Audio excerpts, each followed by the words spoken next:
Morning, everybody. Sorry for the real close-up look. You don't want to see something ugly first thing in the morning.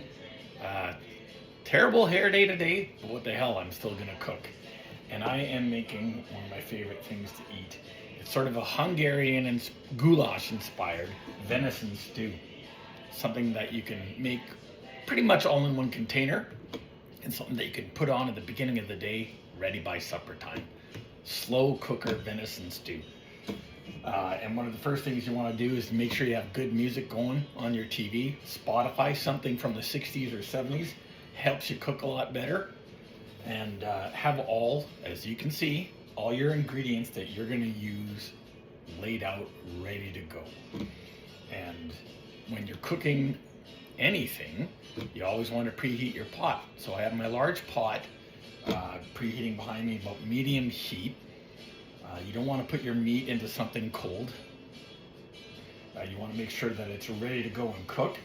And a little bit near the end of the warming up time is when you want to put your lube in there.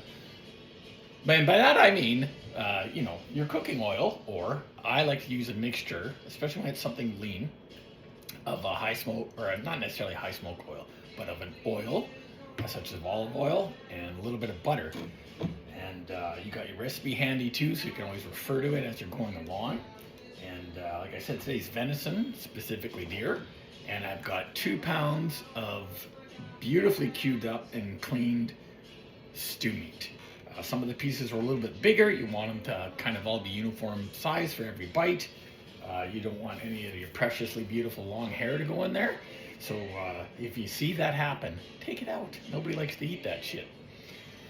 So it's all cubed up, ready to go. It's very lean. There's very little fat on it.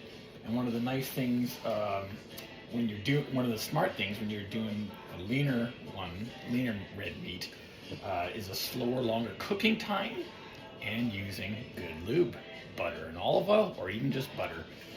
And the first step to that is browning your meat. Giggity. Not cooking it straight through, but browning it. Because then, as I'm going to show you in a little bit, the bottom of that pan is going to help build the flavor base. And your flavor base doesn't have to always be just vegetables. Use your meat, water in the vegetables, because it's going to help scrape everything off the bottom as you're stirring along. And you can season your meat a little bit. You've got so many ingredients that help towards flavor. Vegetables, aromatics, spices, but a little bit of salt and or pepper, as long as it's finely ground on your deer meat before you put it in. And you might notice that I've got a strainer bowl and another metal bowl underneath. And the reason for that is it'll catch any of the extra blood or juices, I don't know if you can see that, but we're trying, that are floating around. And so if your meat's drier, it'll help with the cooking and the sticking of spices. So there you can see I've got probably about a tablespoon, maybe a little bit more butter, and some olive oil, and a fair bit. And if you're hearing the sizzle, your pan is pretty damn near ready to put your meat in there. Okay, you can hear that sizzle going.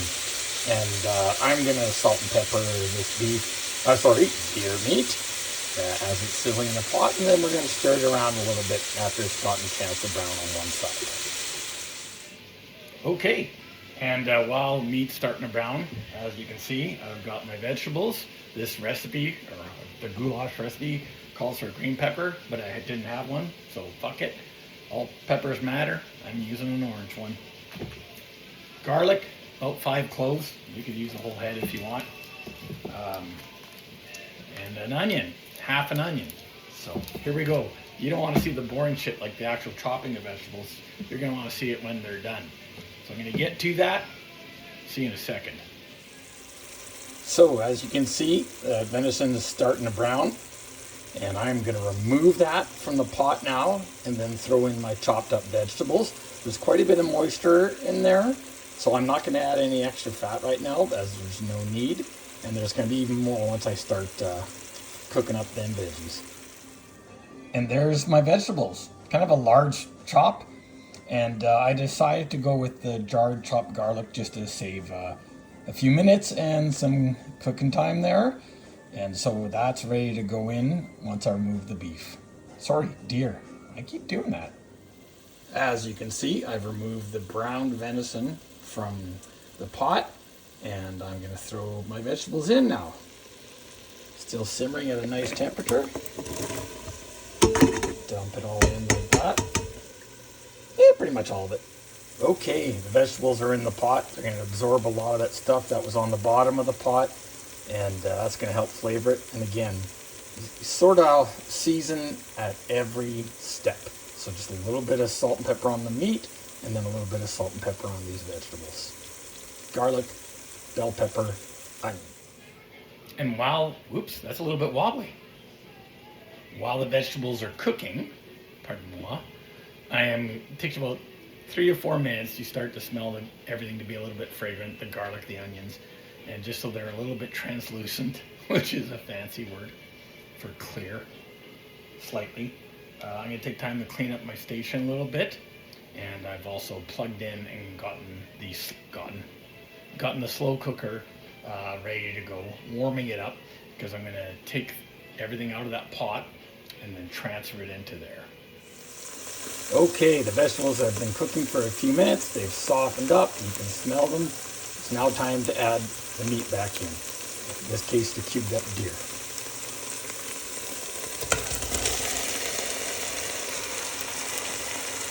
I'm going to stir this up a little bit now, and I'm going to slowly start to add tomato sauce, diced tomatoes, everything else. Okay, I've now added absolutely everything to the pot.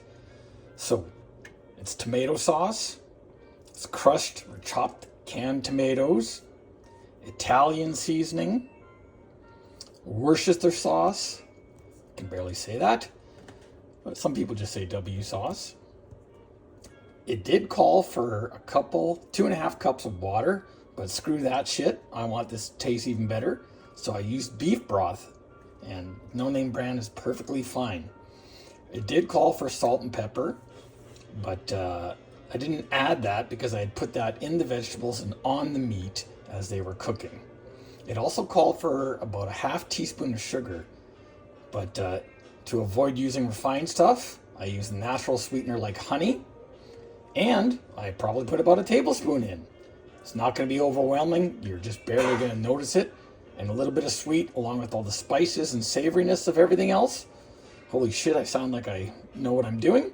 It's going to be really, really good. And as this is a goulash inspired stew, I added some smoked paprika. That's a must if you're doing goulash or something goulash inspired. Now it called for a teaspoon, but screw that shit again. I really want to taste this, and it's a delicious flavor. 2 tablespoons was not too much, as it's stewing all day long, and with a combination of a lot of other flavors. It's going to be absolutely delicious. I guarantee it. And I always add 2 bay leaves when I'm making a soup or stew, but in this case I'm making a stew, and though it's not on the recipe, my dad always put bay leaves and stuff like this, and he's a hell of a cook. I'm going to include the recipe so you guys know proportions and all that kind of stuff. But now the very messy process of transferring from this pot into my slow cooker. You could do it on the stovetop, very low heat for 6 to 8 hours. But I find that the bottom of the pot will get too hot, and sometimes stuff will stick even on the lowest temperature setting. Right now, as you can see, it's just at about medium. But I had my slow cooker warming up for about 5 or 6 minutes. And once I put all of this goodness in there, I'll put it on high to get it really up to temp for about the first hour, and then turn it down to low. And it's a little bit, it's about 10:30 my time. And this is going to be absolutely fucking fantastic by about 5:30, 6 o'clock. And always clean up after yourself. A nice clean station is a stress-free one. Relatively. Everything's all put away.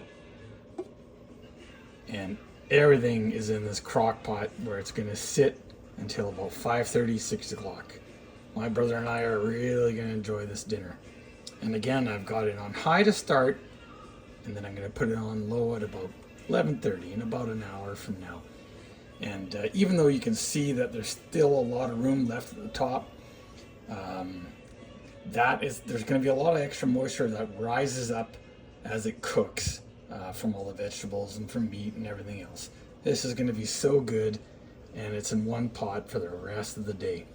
One tip, if you're cooking it first in a stovetop pot and then transferring it into here, don't wear white, especially after September.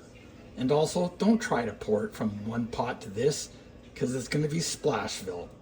So use a 2-cup measuring glass and then scoop it out and put it in one at a time. Who's in a rush, for crying out loud? And always clean up after yourself. A nice clean station is a stress-free one. Relatively. Everything's all put away. And everything is in this crock pot where it's going to sit until about 5:30, 6 o'clock. My brother and I are really going to enjoy this dinner. And again, I've got it on high to start, and then I'm going to put it on low at about 11:30 in about an hour from now. And even though you can see that there's still a lot of room left at the top, there's going to be a lot of extra moisture that rises up as it cooks from all the vegetables and from meat and everything else.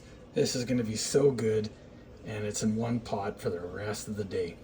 One tip, if you're cooking it first in a stovetop pot and then transferring it into here, don't wear white, especially after September.